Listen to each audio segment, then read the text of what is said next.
So, Larry Fedora, Texas guy. What's the most Texas story you have about maybe your childhood?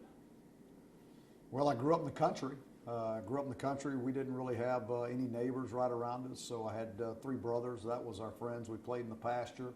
I mean, we might leave in the morning as kids and head out in the pasture and not come home till dinner, you know, and there was nothing really you could get into any trouble with. You were just out there with the cows and the tanks and things like that. But we had fun as kids. It was a lot of fun.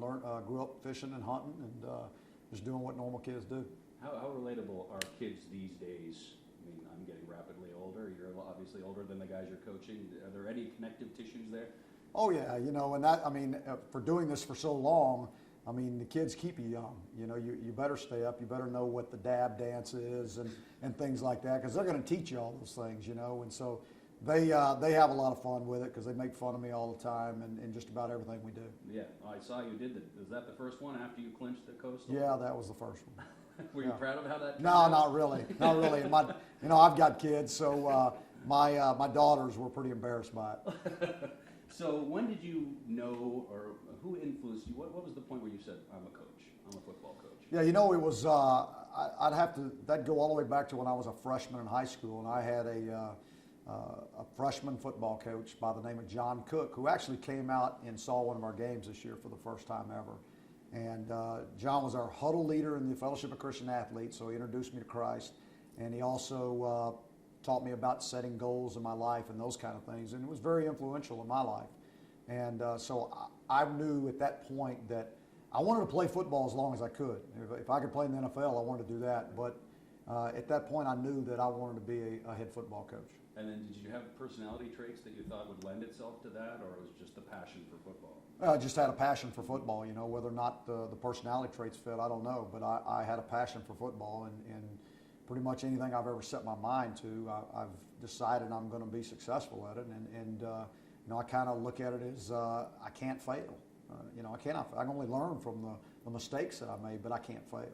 And do you remember, like golfers will remember shots they made from 16 years ago, what club they used, the lie? Do you remember the first play call you sent in and the result of that? Oh, I can talk to you about just about any game in the past, and it drives my wife crazy because I have a hard time remembering my children's, the years they were born. I know their dates, and I can tell you, like, my son was born 5 days before we left for the Copper Bowl. My daughter was born between the SMU and the TCU game. My the second daughter was born on Valentine's Day, and the fourth was the last day of two-a-days at Middle Tennessee. But I can't tell you the years, and that they give me a hard time about that. But I can tell you what I ran on 3rd and 7 about 7 years ago. Yeah.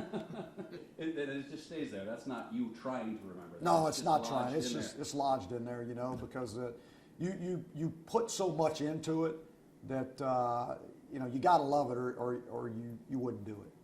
But part of the job, don't you have to wash some of it away as soon as the game is done too, right? Yeah, you have to be able to, you know, to put it to bed and move on to the next game. But you know, mistakes have haunted me my whole life. I mean, but that's just the way I am. I mean, I could go back to even when I was a player. You know, if I made a mistake in a game, no matter how good of a game I played, it would haunt me. And you know, it's one of the things that drives me. What was your biggest moment as a player? My freshman year in college, we won the national championship in the NAIA division. So it was that was pretty special. And as a coach, like winning the Coastal in the manner that you did this year, that has to be right up there too. Yeah, it's right up there with anything I've ever done in the coaching profession. You know, to take this group of kids and everything that they've been through, you know, in their career here, and to you know, really get them to believe in each other and love each other. I mean, that's not just me doing it. That's our whole staff, and the credit really goes to the kids. And that's who deserves the credit, because they're the ones who bought in. They're the ones that believed in what we were preaching. They're the ones who have done it. And I've just been here. You know, they're the ones that have done it all. Yeah, you obviously you have confidence in your abilities as a coach. What do you think about you makes you a good and successful football coach like you've been to this point? I think one is that I think my players know that I care about them, and that doesn't mean just on the football field. I mean, I care about them as people, and it's very important to me that they grow, you know, academically, socially, and spiritually while they're here at the University of North Carolina. Because when they leave here with that degree, I want them to be a well-rounded man, and I want them to be able to take on anything that the world throws at them. and making sure they understand that the world doesn't care whether they make it or not, and that they're going to have to fight, scratch, and claw for everything they get.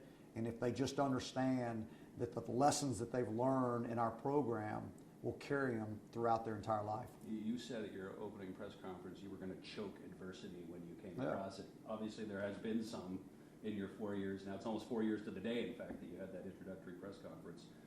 You mentioned it, the scandal stuff continuing to hang.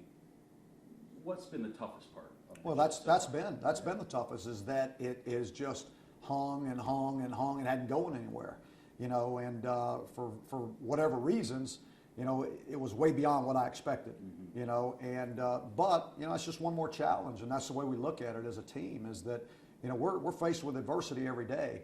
All that, you know, who we are is how we face it. You know, what are we going to do about it? You know, and so we've always put together a plan, had a plan, and worked that plan. No matter what has happened, we continue to work that plan, and it's been pretty good. And it makes the satisfaction much sweeter, I would imagine, too. Yeah, anytime anything's harder, I mean, it's always sweeter. I mean, you know, and the old saying about whatever doesn't, you know, if it doesn't kill you, it just makes you stronger. And there's a lot of truth to that. So how does Larry Fedora, father to 4 kids, Yeah. how does Larry Fedora, the father, differ to the coach, or are they similar, or are they completely compartmentalized? Yeah, you probably need to ask my family that, but I think, you know, early on in my career, it was hard for me to switch one off and the other, you know, and so I was a little bit too much of a coach at home, and my wife straightened me out pretty quick, and said, that's, you know, it's not going to be that way, and so I try to do a good job of turning the switch off. I don't really talk much about football. As my girls have gotten older, my son, now they want to talk about it all the time, you know, and I try, you know, I'm like, nah, I don't want to talk about it, but they like talking about it, you know, they really like knowing all the guys on the team and about their lives, and with social media now, they follow them all, so they're telling me things that are happening all the time, so, you know, I have a great relationship with my children, and, you know, they've made great sacrifices in their lives for me to get to where I am. We've moved all over the country. And, you know, I've taken them away from their friends at various places.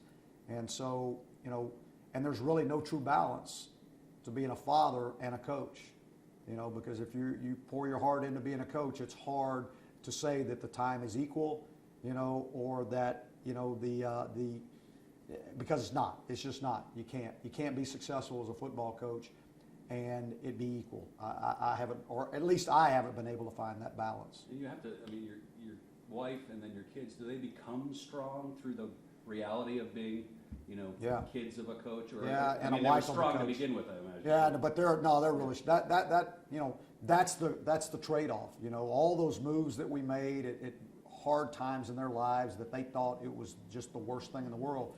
They're all much better people for it. My son's a better man. My daughters are better women. My wife is incredible. You know, we've been married 27 or 28. I'm not sure. I'd have to do the math, but one of those.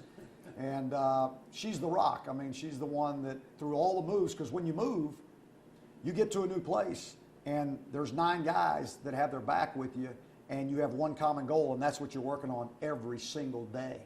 You know, and the wives come in with the kids, and they don't have anybody other than other wives, and they don't know either, because they're just getting here, and they don't know what's going on. They don't know where's the pediatrician or the best dentist, or where do you go to get a plumber, or where do you get your tire changed? I mean, any of those things.